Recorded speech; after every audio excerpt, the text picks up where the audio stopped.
son viacrucis, ¿no? Para ustedes, en la mañana, al mediodía, en la tarde, en la noche. Cuando tengo que dar clase a mis alumnos ya pasada la hora y media, ya no dan para mucho. Así que me va a asombrar que ustedes puedan aguantar esto, pero yo sí vengo preparado para hablar mucho tiempo, pero no voy a hablar mucho tiempo, no se preocupen. En realidad traía yo preparadas unas láminas y se me perdieron, no sé dónde quedaron. Eran unas cuantas.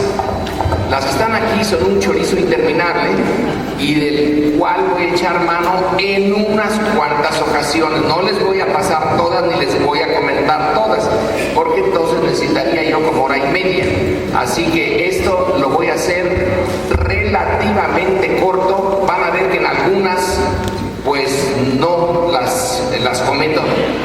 Las láminas las uso como apoyo, no es que yo vaya a ponerle la lámina y a leerles o a decirles lo que ustedes pueden leer allí, que es una de las malas costumbres de los que usan PowerPoint. Ahora déjenme ver si le entiendo a esta, porque si no es mi computadora yo no entiendo del todo, pero vamos a ver. ¿Con él se mueve? Sí, con él se mueve. Bueno. Quiero hacer me pidieron una conferencia sobre la relación México-Estados Unidos. Se pueden hacer este tipo de presentaciones desde varias perspectivas. Yo elegí la que como título puede no verse, si no se quiere, como contradicción, como complementariedad, como apoyo mutuo, como buena vecindad. Se puede ver de varias maneras. Yo elegí esta. Voy a poner énfasis en los problemas. El día de ayer vino el vicepresidente Biden y resulta que todo fue miel sobre hojuelas y todo estuvo bien, y fue a ver a la Virgen, y fue a ver a Calderón, y vio a los tres candidatos, y bueno, en todos lados estuvo bien. La Virgen no nos dijo cómo lo vio, pero él sí nos dijo, y según esto todo está bien. Esa es una forma, y no niego que se puede hacer así. Pero yo creo que la naturaleza de una relación asimétrica, que es la de México con Estados Unidos, es asimétrica y de vecindad. Estas dos cosas nos ponen a los mexicanos, o a México como Estado nacional, en una posición bastante peculiar. Canadá podría decir lo mismo, con una diferencia, que la simetría no es tanta. En nuestro caso, esa diferencia de poder es francamente la variable central para explicar desde el origen hasta el día de hoy nuestra relación. Entonces voy a tratar de hacerlo rápido. Déjenme ver, según yo, ya casi son las 7:30. Bueno, pues para las 8:15 espero haber terminado, y si no, la termino de todas maneras a las 8:15. En deferencia a ustedes, si yo hubiera tenido que pasar esto de 4 conferencias aquí, no las paso, no paso la prueba. El punto inicial es este de la asimetría de poder. Ahí pueden ver en unos cuantos indicadores la gran diferencia. Vean el cuarto renglón, el Producto Interno Bruto, el de México y Estados Unidos. Bueno, pues es 14 veces, la diferencia es considerable. Si fueran 2 veces, ya sería de tenerse en cuenta. 3 veces ya sería un caso perdido, pero 14 veces, vaya que sí hay diferencias. Luego, los demás no son tan impactantes. Por ejemplo, vean la población, somos nada más, nosotros somos ya el 30%, 33% de lo que es Estados Unidos. No es mucha la diferencia. La diferencia es los los factores económicos. Y ahí no está, hay otra, el factor militar, que es una forma de reflejar la diferencia entre los dos países. Bueno, originalmente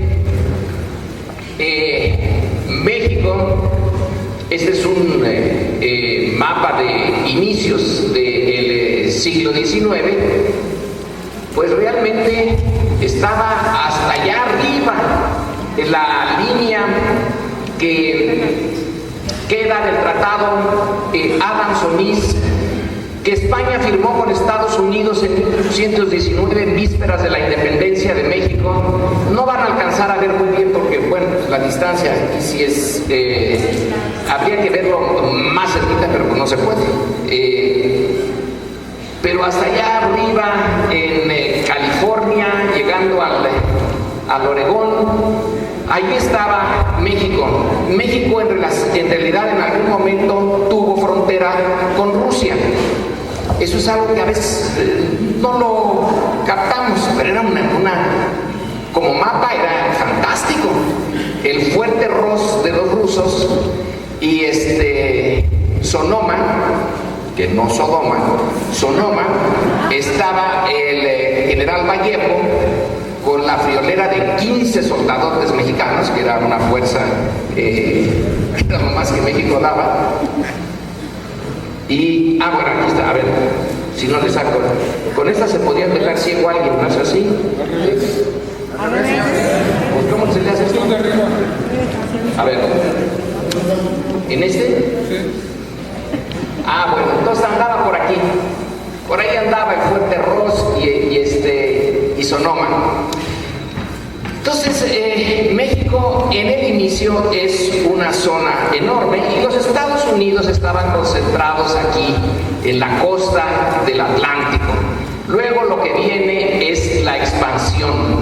En esto México es único en América porque es el país que realmente tuvo que aguantar la expansión norteamericana. Canadá también, pero no tanto, porque Canadá estaba apoyado por Inglaterra, nosotros estábamos apoyados por nadie. Entonces, la expansión llevó a que todos estos territorios se quedaran en el lado norteamericano. Ahora, no hay que ser demasiado injustos. Esto, no le hagan caso a eso. El norte de México, y a veces nuestro nacionalismo nos impide aceptarlo, en realidad no era ni de Estados Unidos ni de nosotros, era de otras terceras naciones a las cuales les hemos hecho poco caso, que son las naciones indias. Ese era su territorio y no nos pertenecía a nosotros como México. La vida cotidiana en esas zonas que parecían desérticas y deshabitadas sí estaban habitadas y sí había una civilización completa allí, pero eran los indios nómadas que tanto México como Estados Unidos se encargaron de deshacerlos como naciones. Este cuadrito que está aquí tampoco se ve en la distancia. Es un cuadrito bien interesante. Son los cambios de gabinete y de presidencia que hubo en México en la primera mitad del siglo XIX. Lo tomo como un indicador de que esto era un desastre. Si ustedes creen que hoy es un desastre, en la primera parte del siglo XIX era esto francamente de llorar, porque México no era una nación, todavía no lo era. Formalmente era un Estado nacional, pero no tenía los elementos para hacerlo. De aquí, por ejemplo, estas cifras, algunas de estas cifras son francamente interesantes. Vean ustedes estos años, los años de la guerra con Estados Unidos, el número de cambios anuales que hay en el gabinete. Aquí hay 16, pero aquí hay 32, aquí hay 42 cambios de gabinete, y vean los cambios de presidentes. A veces echo de menos eso, porque se podía cambiar de presidente muy rápido. Vean, por ejemplo, 1846, 4 cambios de presidentes. 47, el año de la guerra. 48, 2. Esto quiere decir que no había realmente instituciones en México, no había instituciones políticas.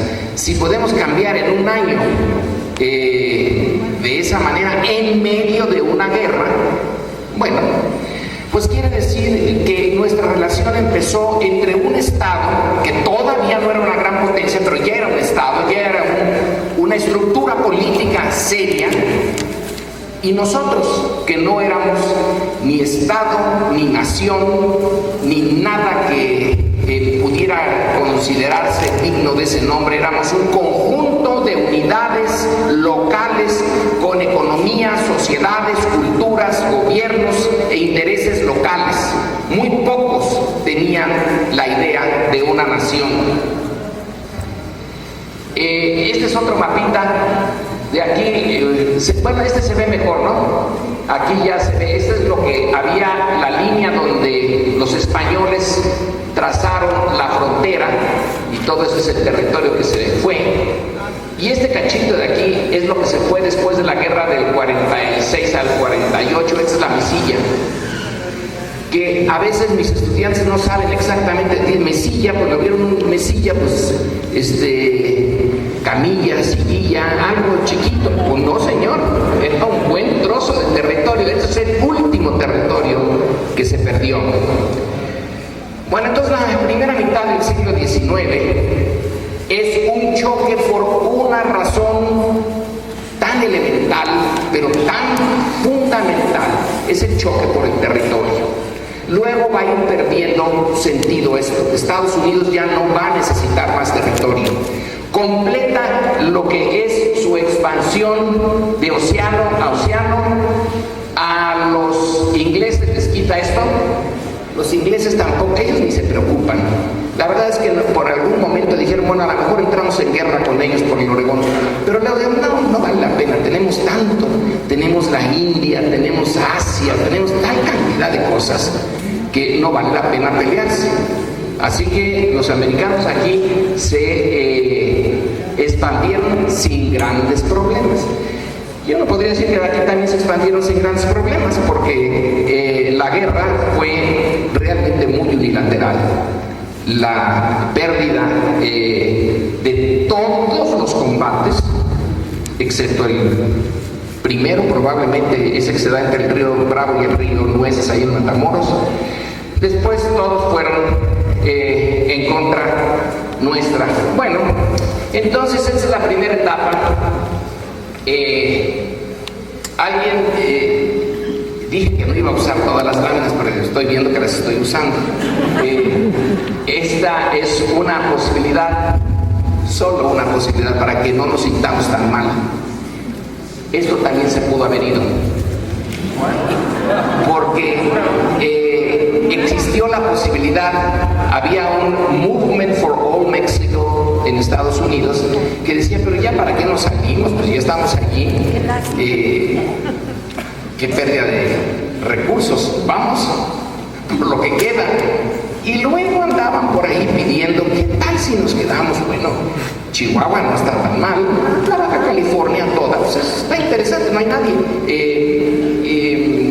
Nuevo León, Coahuila, Zacatecas tenía plata, y entonces nos hubieran dejado esto, porque aquí está Yucatán, que también se hubiera ido, porque los yucatecos tenían unas ganas de irse que no se las aguantaban.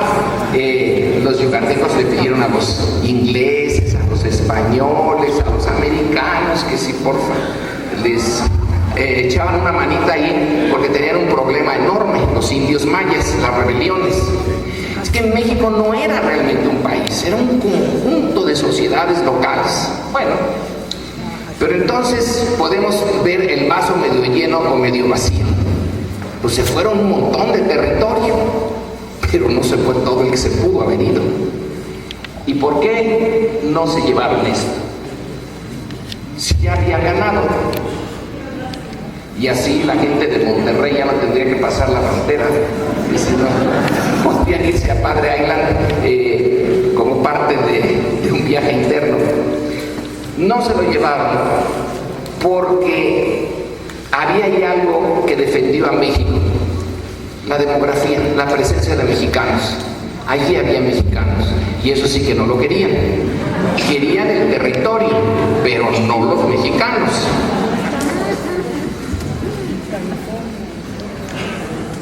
Bueno, este es el porfiriato. No le hagan mucho caso a esto. Estas son para cuando hay más tiempo, son las inversiones. Esta es la segunda etapa. Entonces, la primera etapa termina en mitad del siglo. Echémosle todavía el tratado. ¿Qué pasó? Se oye. Sí, ¿le habré dicho algo aquí? Se va a que se agotó la pila. Aquí dice on. Ya. El tratado Maclean-Ocampo, que firman los liberales con el enviado norteamericano, en el momento en que están en una lucha durísima a muerte con los conservadores, le daba a Estados Unidos el derecho a perpetuidad del paso de Tehuantepec y otras posibilidades de abrir carreteras desde Estados Unidos hacia el Golfo de México y de Estados Unidos hacia el Pacífico, y eso hubiera sido cortar a México en 4 pedazos. Pero cuando México tiene ya primera vez un régimen político que más o menos parece estable y es capaz de cumplir con los requisitos de un Estado nacional, es después de la guerra de Reforma y después de la República Restaurada. Con la República Restaurada en 1867, con la victoria de los liberales, empieza el Estado mexicano por primera vez. Entonces ya no hay problema de pérdida de territorio. Por ahí algunos en Estados Unidos querían un poquito más y algunos en México temían que eso pasara, pero en términos generales se cierra una época, empieza otra. Aquí el problema es económico. Estados Unidos es una sociedad que está recibiendo todavía inversión extranjera porque no tiene suficiente para desarrollarse. Está recibiendo sobre todo inversión de Inglaterra, pero a la vez recibe de Inglaterra y manda un chorrito a México. Es una sociedad muy dinámica. Puede hacer las dos cosas: procesar montones de capital externo proveniente de Inglaterra, que es el centro de la revolución industrial, la gran acumulación de capital en el mundo, y empezar a invertir en México. Esas cosas que les propuse allí, bueno, ya no están, pero aquí sí están. ¿Quién sabe qué pasó? Yo sí las veo aquí, se las voy a platicar.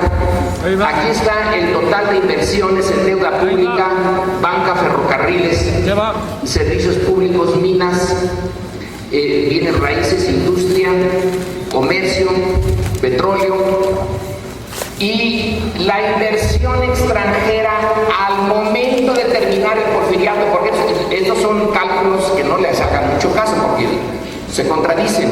Las fuentes no están bien hechas, pero son las únicas que hay. Son los cónsules extranjeros y el gobierno de Porfirio Díaz, y entre todos se puede hacer este cuadro. Estados Unidos tiene por países la inversión externa mayor en México, pero si sumamos todos los europeos, Europa tiene el mayor monto. Individualmente no hay ningún país que le llegue, pero en conjunto Europa todavía pesa. Ese es el fin del siglo XIX y el principio del siglo XX. Aquí está otra vez otra forma de expresar las inversiones extranjeras, y luego viene la Revolución Mexicana. Bueno, escogí esta foto, pues podríamos escoger cualquier otra. Estos son Marines, y esto es en 1914. Es cuando están en Veracruz. Creo que hay otra foto, a ver, no, ya no. Bueno, nos quedamos con la foto. Esta etapa sería una tercera etapa. Aquí el problema principal, la contradicción principal ya no es territorio, ya no es el pleito con Europa por invertir en México, un pleito que manejó muy bien don Porfirio, ahora que estamos en el, casi acabamos el centenario de la Revolución, hay que reconocerle a don Porfirio que dentro de todo supo manejar una política exterior de la debilidad inteligente. Contrapunteó a europeos con norteamericanos en materia de inversión. Y su idea, si le hubieran dejado tiempo, pero pues ya ni la naturaleza ni la revolución le dejaron el tiempo, hubiera traído a los japoneses, hubiera traído inversión asiática y así hubiera hecho una pluralidad de inversión para que no dominaran los norteamericanos, que es lo que domina ahora. Con la Revolución Mexicana, lo que viene es una tercera etapa donde la parte principal de la contradicción es política. La primera fue territorial, la segunda es económica, esta es política. No que las otras estuvieran enteramente desaparecidas, pero la dominante, la contradicción dominante es política. Y ese tipo de experiencias las va a tener Estados Unidos muchas veces hasta el día de hoy. Afganistán, Irak son los dos últimos casos, donde se mete a zonas que no son centrales en el sistema político ni económico mundial, sino marginales, y México era marginal, porque hay un cambio político inesperado y que le causa problemas. Y entonces se va a meter a intervenir allí, como intervienen todas las potencias desde el principio de los tiempos, desde que existieron los imperios, y hasta, yo creo, todavía le falta. Van a estar siempre metiéndose en sus zonas de esferas de influencia, zonas de influencia. Bueno, nos tocó ser de las primeras, no fui la primera, pero fuimos de las primeras. La Revolución Mexicana nos tomó por sorpresa, bueno, tomó por sorpresa a don Porfirio, que no tomara por sorpresa a los norteamericanos y a los europeos. Esta es una historia larga, pero hay que hacerla corta. Se metió porque somos su frontera y no puede permitir que se le desmorone la frontera. Es bien importante mantener el control de la frontera y tener un gobierno estable al otro lado de la frontera. En el lado norte pues no hay problema. Tenía a Inglaterra y luego a Canadá, bastante estables. Ahí sí que no hay problema. Es al sur donde está el problema. Y cuando el sur, que tiene un sistema estable, que es el porfiriato, de repente se le viene por los suelos, pues entonces a ver qué hace. Y aquí es interesante, en esto me he dedicado años y no los voy a aburrir con eso. A mí me apasiona la historia política e internacional de México en la Revolución. Pero resumiéndolo en muy pocas palabras, es la búsqueda de la estabilidad mexicana. Se ha explicado mucho desde el lado mexicano, algunos dicen no era la búsqueda de quedarse con los mercados mexicanos como si fueran muy importantes, es sacar a los europeos y estuvo metido porque quería el petróleo, etc. Básicamente lo que quería, lo que necesitaba, lo que siempre ha demandado desde entonces hasta ahora es, en primer lugar, estabilidad. Que le garanticen una frontera de 3.000 kilómetros que es muy difícil de cuidar. Y el tipo de intervención tiene que ver con eso. En el primer momento, cuando todavía está Taft, es republicano en el gobierno y tiene su embajador Henry Lane Wilson aquí, pues dice, Dios santo, este señor Madero no sabe lo que hizo, ni tiene idea de lo que va a hacer, necesitamos que se vaya. Y si se va por la vía rápida, mejor.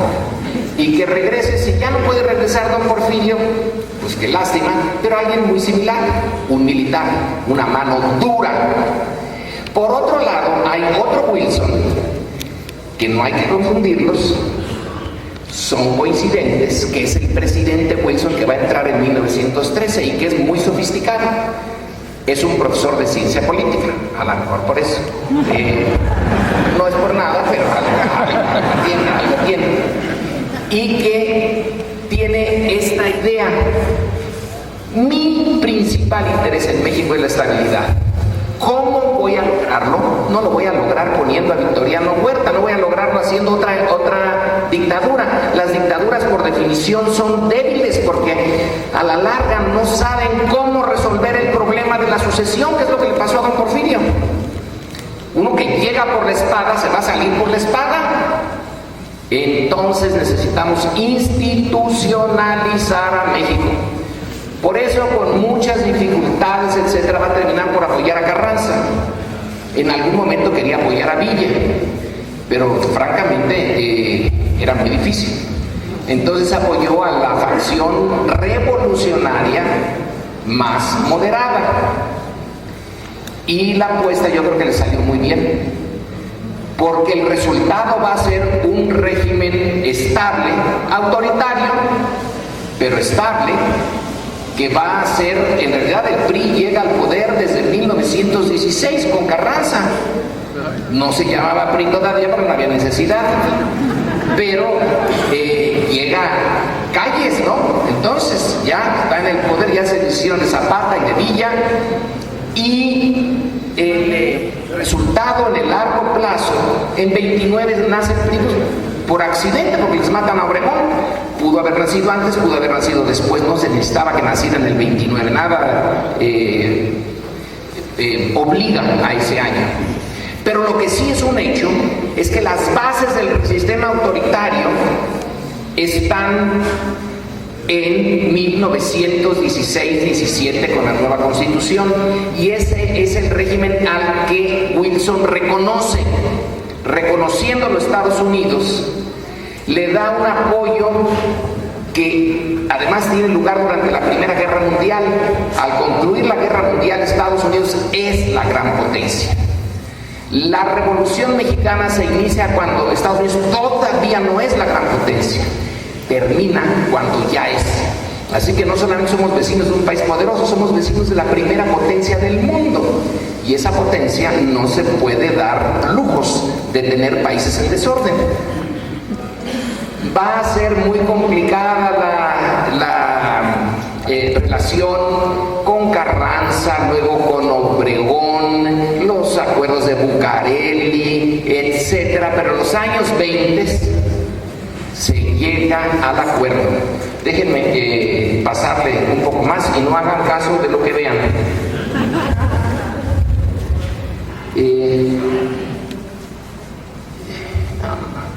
Esto es las conferencias de las de Bucareli. Esto es el punto de inflexión. Este es el que quería yo llegar. Este personaje que ven en medio junto al señor de condecoraciones, pero que no tiene ninguna condecoración, entre el muy condecorado y el no condecorado es el embajador norteamericano. Para eso son republicanos, mandan con sus uniformes a la europea y todos que parecen piñatas más que... pero no tenía ninguna importancia. En cambio, el que no parece piñata es el que tiene toda la importancia. El embajador Dwight Morrow es de profesión, es abogado y banquero. No es que él sea dueño del banco, él trabajaba para JP Morgan, uno de los grandes banqueros estadounidenses y con importancia mundial. Él va a llegar a un acuerdo con la Revolución Mexicana a través de Calles. El acuerdo no es formal, es informal, pero es buenísimo. Los documentos que recibe de los ingleses Morrow, tampoco voy a hacer la gran, porque es interesante, no se le ocurrió a él la idea, es a los ingleses, pero él se la clavetea. Él es el que puede hacerlo. Dice, vamos a no chocar con México. vamos a tratarlos bien, vamos a decirles que tiene sentido su revolución, en tanto no toquen los intereses norteamericanos. Entonces vamos a decirles que su educación es, que están trayendo educación a los pueblos indios, Vasconcelos, caramba, y les están enseñando a hablar español, y que fue una tragedia para los indios la educación de esa época, pero en fin, se veía como muy bonita. A los indios no les gustó, pero nadie les preguntó. Desde la perspectiva norteamericana, miren, son nacionalistas, está bien. Están haciendo una revolución cultural, que todavía no se usaba el término, que no llegaba Mao Zedong, pero está muy bien. ¿Quieren cambiar los derechos de las compañías petroleras? Bueno, ahí hay un problema. Nosotros aceptamos que cambien los derechos de los yacimientos petrolíferos que se descubrieron después de su constitución. Esos son suyos. Pero los que se descubrieron antes de su constitución, antes del artículo 27, esos son nuestros, porque nosotros los compramos cuando estaba unas reglas de la ley minera distintas. Y necesitan un poco de apoyo a su nacionalismo. Bueno, vamos a hacer esto. Ustedes cambian los títulos, pero no la esencia de los títulos. Ustedes van a poder dar nuevos títulos petroleros, nuevas concesiones. Ok, los que dio don Porfirio quedan abolidos. Van a dar nuevos, pero esos nuevos van a respetar los derechos que nosotros teníamos. Entonces todo cambia y todo sigue igual. De acuerdo. ¿Entendieron? Entendimos. Ese es el acuerdo Calles-Morrow, que en virtud de él, Morrow apoya a Calles en su guerra contra los cristeros. No les gustaba a los norteamericanos, tampoco les gustaba mucho la Iglesia Católica, porque ellos son más bien protestantes, tampoco les importaba gran cosa. No les gustaba, de todas maneras, que anduvieran persiguiendo a la religión, a los ministros de la religión. Pero, si no se fija uno mucho, no hay problema. El nuevo gobierno, matan a Obregón. Morrow le dice a Calles: oiga, relíjase, no vaya a dejarme esto en una situación tan inestable, relíjase. No, dice Calles, voy a aceptar la no reelección, por eso mataron a Obregón. Voy a hacer un partido. Y Estados Unidos toma a ese partido y a ese cambio como democrático, le puso el sello de democracia. Y nunca más volvió a buscar la caída de un gobierno mexicano, incluyendo al del general Cárdenas, que en 38 les va a voltear un poco las cosas con la expropiación petrolera. Pero el acuerdo fundamental de 1927-1928 es que el gobierno norteamericano apoyará la estabilidad mexicana a cualquier precio, a cambio de que los mexicanos no vuelvan a tomar actitudes contrarias a Estados Unidos, con la excepción del general Cárdenas, al que sí se la tuvieron que aguantar porque venía la Segunda Guerra Mundial y necesitaban la estabilidad y el apoyo. El apoyo no era muy importante, pero la estabilidad sí, en un mundo donde la Guerra Civil Española había hecho nacer esperanzas aquí de un movimiento similar al de Franco, y con simpatías por el nacionalsocialismo y por el fascismo. Entonces Cárdenas les garantiza que México no va a coquetear con el fascismo como Argentina, por ejemplo, y que aquí, aunque había partidarios del fascismo, había una derecha que quería o veía con simpatía lo que estaba pasando en Europa. México no la iba a dejar pasar, pero iba a insistir en lo de la expropiación petrolera. El general Cárdenas negoció, teniendo todo este entorno internacional que se estaba cayendo, hizo de la debilidad del sistema internacional la fortaleza de México. lo supo manejar como un artista. Terminado ese incidente, entrada la Segunda Guerra Mundial, ya no hay realmente contradicciones de fondo. Este es un momento fundacional, el del embajador Morrow, cuando ya no usó un lenguaje imperialista. El lenguaje que el vicepresidente Biden usó ayer es el mismo que usó Morrow. Hay una liga entre este momento de fines de los 20 y lo de hoy. Estados Unidos busca la estabilidad y que México puede seguir con una independencia relativa en la medida en que no lo desafíe en los puntos centrales. La única excepción es 1938, y ahí porque se viene encima la Segunda Guerra Mundial y porque los más afectados de la expropiación petrolera de 38 no fueron los norteamericanos, fueron los anglo-holandeses, Inglaterra y Holanda, que tenían la empresa Shell. Bueno, entonces ahí se termina una etapa. Ahí es la negociación del nacionalismo revolucionario con los norteamericanos. Luego viene la otra. Podemos verla desde el nacionalismo revolucionario, pasando por la Guerra Fría, el TLC y la Iniciativa Mérida. Si ustedes quieren, se podría esto tratar en diferentes partes, hacerlo parcelas o verlo como un todo. La posibilidad de verlo como un todo está dada por el hecho de que no hay ninguna amenaza de violencia norteamericana contra México. Hay presiones, pero ya no vuelve a haber la presencia de Marines en Veracruz en 1914, la presencia de Pershing en Chihuahua en 1916, la posibilidad de una acción fuerte en 1926 por el petróleo contra Calles. No, ya no hay nada de eso. Podrá haber momentos de tensión, pero ni una sola vez desde entonces hasta hoy Estados Unidos ha amenazado con usar la fuerza contra México. Pero eso no quiere decir que no sea una situación o una relación en donde hay momentos de tensión. La Segunda Guerra Mundial fue un desastre para muchos países.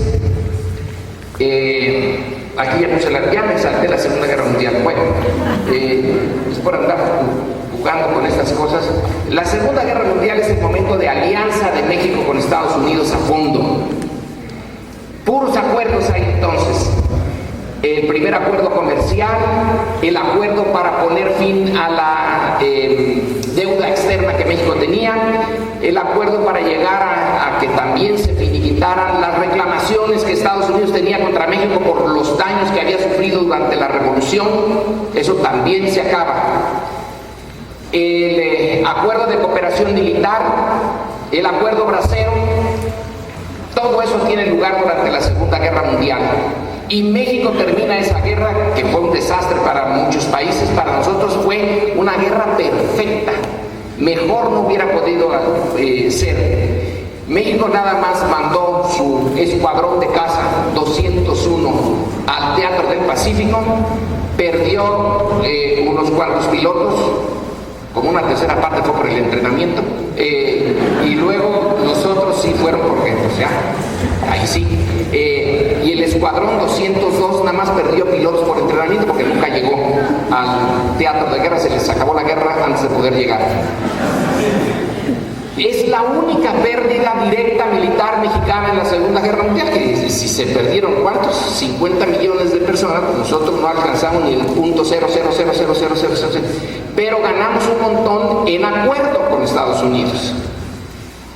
Así que cuando termina la guerra, empieza la Guerra Fría, inmediatamente casi. La guerra termina en 45, para 47 ya está la Guerra Fría, pero en realidad estaba desde antes. El anticomunismo norteamericano sí se deja sentir en México, eso es lo que estoy trabajando ahora. Algún día llegaré a escribir, terminar mi libro sobre eso. Tiene un efecto enorme, porque México tiene que unirse al anticomunismo de Estados Unidos, pero tiene su nacionalismo revolucionario. Y no puede seguirlo en todo, o no por lo menos con la intensidad que lo seguían otros países latinoamericanos. Y la revolución cubana es la que pone a México en un punto, a la élite política mexicana, en un punto difícil, porque ahí Estados Unidos sí que le importa. Sí quiere alinear a América Latina en su conjunto contra Cuba y no va a aceptar excusas. Y México tiene que decir sí, pero, o no, pero sí. Y es una maravilla López Mateos, que por lo demás no me simpatiza, pero debo de reconocer que entre migraña y migraña le dio suficiente para poder mantener esta tensión entre las formas de la relación y el contenido de la relación.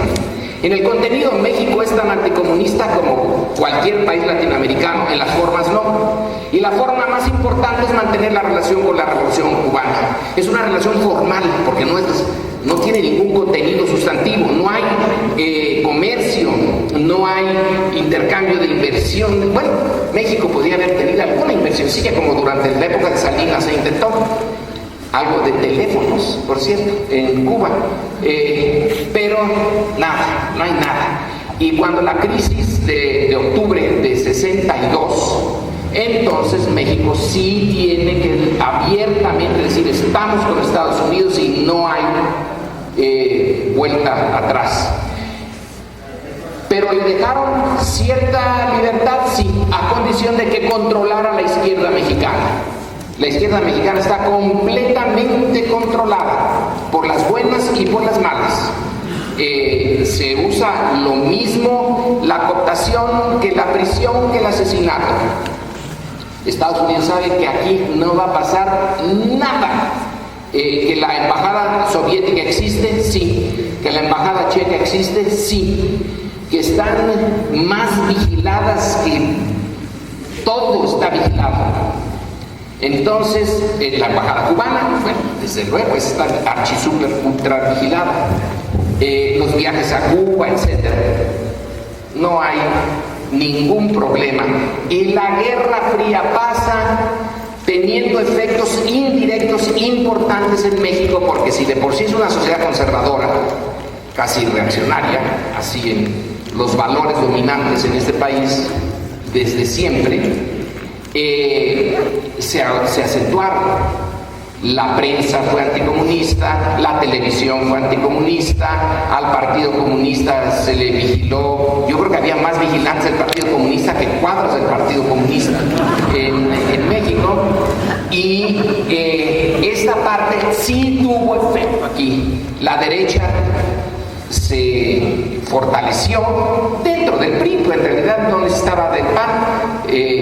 Adquirió carta de naturalización el ser ya conservador en esa época y tuvo un efecto indirecto. Pero directamente México pudo mantener la idea de que era un país relativamente más independiente que el resto de América Latina. Esto que le puse aquí, la evolución de la inversión directa. Bueno, ahora ya pasamos vamos a pasar. No, esto ya no, tampoco. Vámonos. Esto ya es más reciente. Aquí estamos, después del Tratado de Libre Comercio de 1993. El modelo económico mexicano que se mantuvo, eso hay que también reconocerlo, México mantuvo su derecho a desarrollar el mercado interno y protegerlo con barreras arancelarias, aunque Estados Unidos no quería. Luego ya aceptó y tan tranquilo puso sus inversiones, entonces en México ya no había mayor problema.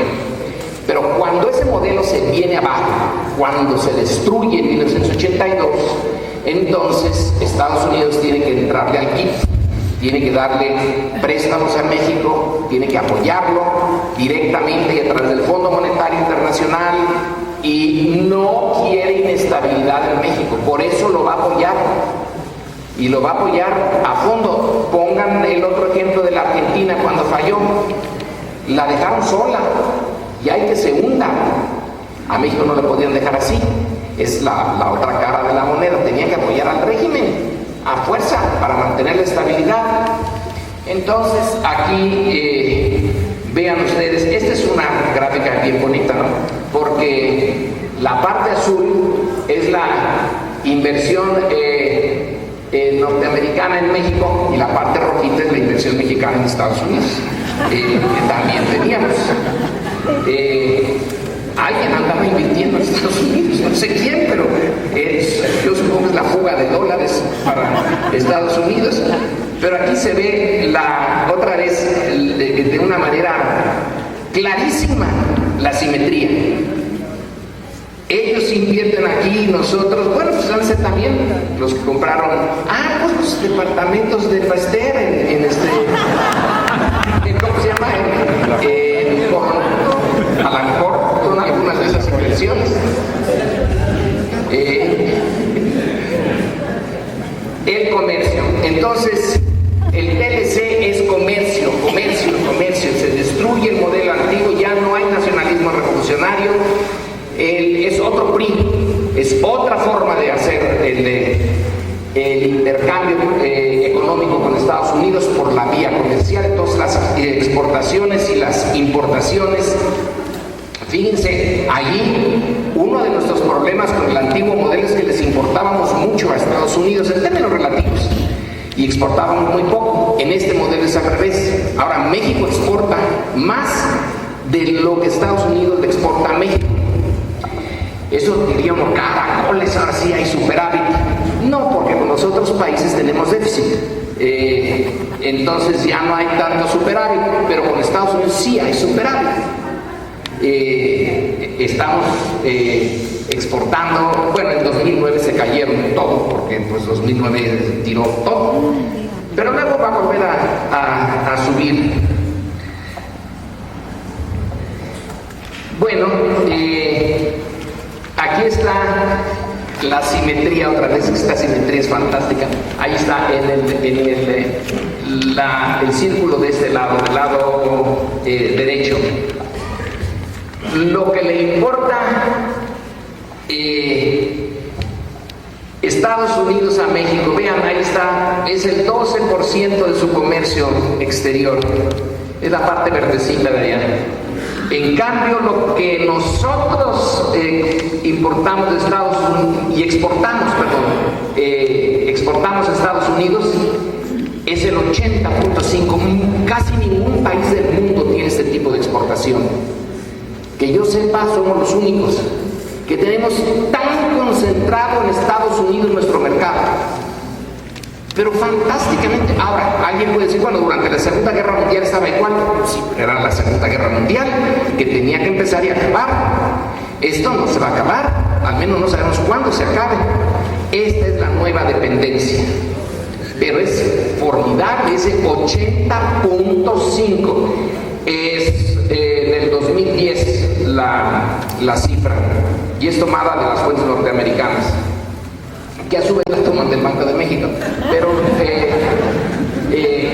ese círculo es realmente interesante. México, ¿a quién le exporta además? O sea, Canadá, pero eso de Tratado de Libre Comercio de la América del Norte, pues lo que está realmente al norte ni nos va ni nos viene, podría no existir Canadá. Le exportamos ahí que el 13.7, pues tampoco es la gran cosa. Todo la América del Norte para nosotros es Estados Unidos y listo. Canadá no existe.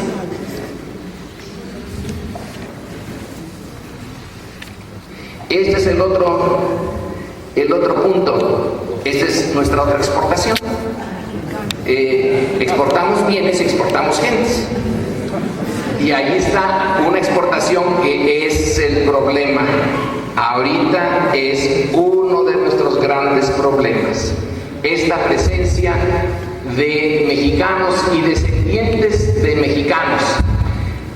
La barra roja es Hispanic Population, que ahí entran todos, toda América Latina y de otras partes, pero la barra azul es la población norteamericana, la población que está en Estados Unidos de origen mexicano, y la barrita verde son los que sí nacieron aquí y se fueron allá.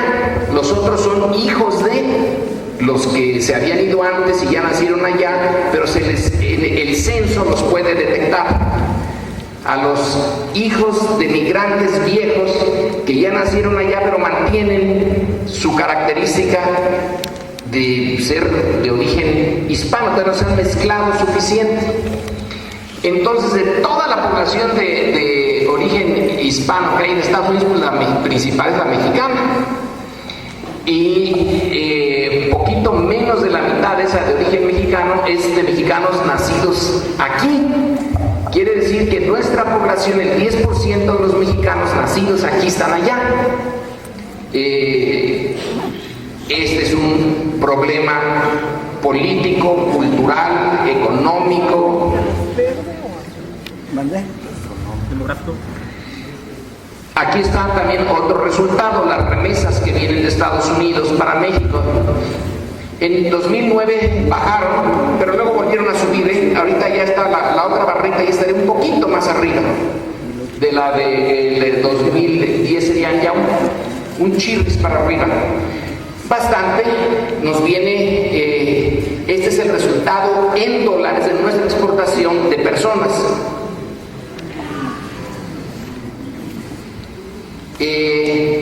Esto también está interesante. Esta no deja de tener su gracia. Ahora están disminuyendo los mexicanos que emigran a Estados Unidos de manera ilegal, pero lo que está subiendo muchísimo son los guardias norteamericanos, están resguardando la frontera. Entre menos mexicanos van, más guardias hay, y ahora ya tienen un problema, que tienen una sobreproducción de guardias. Y literalmente de donde saqué eso estaba el reportaje, dice, bueno, fuimos a la estación de la Border Patrol tal, dice, y no había más que un mexicano que tenían detenido allí, y los otros guardias estaban platicando porque no tenían nada que hacer. Pero ya están armado el paquete para impedir que siga aumentando la presencia de mexicanos en Estados Unidos. Vamos a ver cómo se comporta en los años por venir, no lo sé. No he visto predicciones si va a seguir bajando o va a volver a subir. Lo que sí es que hay superávit de guardias en Estados Unidos. Bueno, ese es el otro problema, no nada más de ellos, sino nuestro, es el de las drogas. Están las zonas de influencia de los carteles, esto parece un arcoíris. Aquí están los otros carteles, aquí están las rutas del narcotráfico, eso parece fantástico, parece como un tráfico aéreo, esto está por todos lados, hay flechas que van, flechas que vienen. Entra la droga por allá, se concentra aquí, se va para arriba. Los municipios más peligrosos de México, según la Secretaría de Seguridad, esto parece que tiene viruela el país, véanlo. Ese no lo he puesto al día. Este es el ejecutómetro, que también hay que tener un cierto sentido del humor para ponerle así, pero así le puso el Reforma, y se lo recomiendo para que vayan siguiendo semana a semana cuántos ejecutados hay. Estaba antes del fin del año pasado, luego se siguió, y desde luego cada año le gana al otro, aunque el crecimiento ahora está detenido, digamos, en alrededor de 12,000, 13,000 muertos por año. Ahí está llegando a su límite. Bueno, este es el problema al que vino a tratar públicamente Biden, ¿no?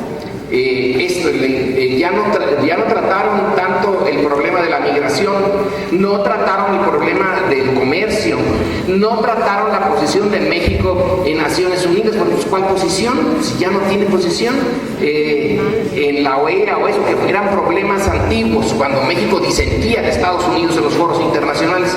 Ahora ni idea tenemos de cuáles son los foros internacionales, aunque dicen, no, México tiene una política, viene el G20 y vamos allí a poner ¿a poner qué? Además de sitio físico, no sé qué puede hacer una economía que no avanza para vamos a liderar a Estados Unidos y a Europa. No entiendo francamente este entusiasmo del gobierno mexicano por presidir el G20. Pero este problema es entonces el que está ahora en el centro. Recuerden que en 2001, cuando va Fox a Estados Unidos, el problema es la migración. Y se dice, ya desnarcotizamos. La agenda mexicana con Estados Unidos es la migración, y además Fox le puso el tema, no esperó a que se lo pusieran, y le dijo: necesitamos la ley de migración y la queremos ahora, lo cual les cayó de la patada. Entonces estaba la Condoleezza Rice ahí como la encargada de la seguridad nacional y dijo que no la habían consultado y que eso no se hacía. Pero Fox estaba pues, con el bono democrático encantado, ahora sí, ahora, y págate las que nos viene lo de las Torres Gemelas, y allí se quedó la política migratoria. Hasta el día de hoy no se toca. Los republicanos están dale con que hay que ser más duros con México, pero supongo que no van a ganar. Y los demócratas, de manera más calmadita, están con el problema de las drogas. Entonces, ahorita, esto es la ayuda norteamericana a México en este problema de las drogas, que es francamente ridícula y humillante. Porque véanle ustedes ahí cuáles son 700, la fuente es hasta el 2010, 760 millones de dólares. Eso se los podemos dar nosotros a ellos sin mayor problema. Las reservas internacionales de México, ¿cuántos son? 100,000 millones de dólares por ahí. Bueno, tomen 760 y agarren su iniciativa Mérida y llévensela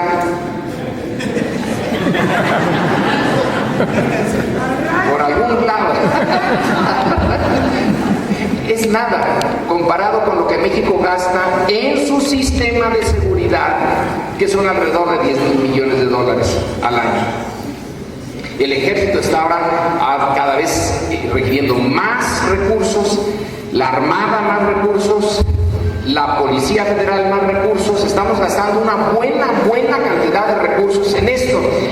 Y aquí concluyo porque sí, ya me pasé, ¿verdad? Y ya andan, como diría Germán, se andan el punto es que el tema del narcotráfico es ahorita el central en la agenda, el más llamativo, no es el más importante, es el más llamativo, y no tenemos una respuesta clara para ese problema, porque no es realmente nuestro problema como mexicanos, es un problema que nos trasciende, porque la fuente principal de demanda sigue estando en Estados Unidos, aunque ahora nosotros ya estamos aumentando nuestra demanda. El abastecimiento de armas de los carteles viene de Estados Unidos. El recurso en dinero que se calcula entre 19,000 millones de dólares y 39,000 millones de dólares, es un cálculo hecho más o menos. Yo creo que el valor del narcotráfico en México, pues así, nadie sabe, pues porque es ilegal, ¿no? Pero esos son los cálculos que tiene el gobierno norteamericano. Con eso funciona. Que el valor del narcotráfico en México, al menudeo, todas las drogas que México o importa y reexporta a Estados Unidos, o las produce aquí y las exporta a Estados Unidos, el valor al menudeo que entrega a los diferentes distribuidores en Estados Unidos el narco mexicano va entre 19,000 y 39,000 millones de dólares. Se me hace mucho el de 39,000, pero 19,000 pues, no está mal. Las remesas son más o menos eso, ¿no? 23,000, 24,000 millones de dólares, por ahí está. Entonces la exportación de petróleo, las remesas, el narcotráfico andan parecidos, en el mejor de los casos, si no es que el narcotráfico anda más arriba. Pero eso no lo sabemos. Entonces está narcotizada la agenda de la relación con Estados Unidos, en parte porque México quiso, porque decidió el gobierno mexicano poner el acento en eso. Pudo haber decidido ponerlo en alguna otra cosa, pero no, por razones que ya no vienen ahorita al caso, por razones que no necesariamente tenían que ver con el narcotráfico, se decidió que esa sería la política central del gobierno de Felipe Calderón. Desde el primer mes de gobierno, y Estados Unidos la aceptó, y entonces ya se volvió un círculo que se retroalimenta. Tú dijiste que será, vamos a tomarte en tus propios términos, ahí te va la iniciativa Mérida, que es mexicana formalmente. Otros podrán decir, bueno, mexicana, quién sabe, pero de acuerdo a las constituciones oficiales, fue México el que le solicitó a Estados Unidos porque era un problema común. Ellos tenían una buena parte, una dosis de la responsabilidad. Y luego podemos incluso preguntarnos, bueno, ¿y por qué están las... ¿y quién prohibió las drogas? A lo largo de la historia de la humanidad, es nada más en los últimos 100 años cuando han estado prohibidas. Y si no se hubieran prohibido, ¿qué hubiera pasado? ¿Quién decidió prohibirlas? Los norteamericanos, eso sí, no hay ninguna duda. Fue en Shanghái en 1909, 8, 9, cuando se decidió, y luego vino una convención poco antes de la Primera Guerra Mundial, y de ahí para adelante sigue con una gran inercia la idea de que tiene que prohibirse. Y luego se prohibió el alcohol, pero luego el alcohol se echó para atrás, y los otros no. Entonces el presidente de Guatemala, Otto Pérez, el general, ya le dijo que bueno, hay que repensarlo, a lo mejor no conviene seguirlas prohibiendo. Biden dijo ayer, ni lo piensen, ni lo digan, van a seguir prohibidas. Entonces, esta política que tiene su anclaje sobre todo filosófico y económico en Estados Unidos, va a seguir con nosotros y no tenemos ninguna idea clara de cómo terminar con eso. Ahora los candidatos han dado cada quien su visión y Andrés Manuel dice, bueno, pues hay que trabajar en la sociedad y darles de empleo a los jóvenes. Bueno, y eso es a la larga, y nadie está seguro de que si uno les da empleo, los que decidieron meterse, porque es un mercado muy atractivo. Hay un libro, no lo cito aquí, pero acaba de publicarse, el autor no pueden olvidarlo, es un inglés y su apellido es Grillo, así que no pueden olvidarse. Entonces el señor Grillo tiene el cálculo de la ganancia en México de 1 kilo de cocaína, llegadita de pasta, llegadita de Colombia, y ese mismo kilo cuando el último mexicano se lo entrega al distribuidor en Texas o en Nueva York, la ganancia es de 6,000 veces. Ahora, ¿cuánto ganará la Volkswagen en hacer carros? Pues si gana el 20%, ya se puede dar por bien servida. Alguien que gane en un negocio normal aquí en México el 10%, pero este negocio ganan 6,000 veces. sea que el 100% y luego se va hacia arriba. Es un negocio y no alcanzo a imaginarme. Vi el cálculo de Grillo en su libro, que ya está en inglés, ya está. Entonces se mete uno a Google, pica uno Grillo, le van a salir varios libros, no hay uno, pues solamente hay uno sobre el narcotráfico. Ese tiene las últimas cifras sobre esto. Y como buen inglés lo ve con cierta distancia, pues no es un problema. El problema es de México y de Estados Unidos y de América Latina. Bueno, pero en esas estamos. Y finalmente, para concluir esto, México siempre había tenido una gran política hacia Estados Unidos, desde el régimen liberal, sobre todo desde Porfirio Díaz. Juárez no mucho, pero Porfirio, don Porfirio, sí que tenía un proyecto de ir adquiriendo mayor capacidad de independencia, modernizando económicamente a México, pero a través de distintos canales, que no fuera Estados Unidos el que dominara. Si hubiera visto esa bola que vimos hace rato, donde México le exporta el 80 y tantos por ciento, 85% de todas sus exportaciones a Estados Unidos, se mueren, ¿no? Porfis. Eso era lo que no quería. Quería todo mantenerlo desperdigado entre Europa, Estados Unidos y, como dije, en principio ya tenía pensado en Japón. China no, porque pues era imposible en ese momento. La revolución tiene la idea del nacionalismo y de recuperar los recursos naturales, no nada más el petróleo, sino la tierra.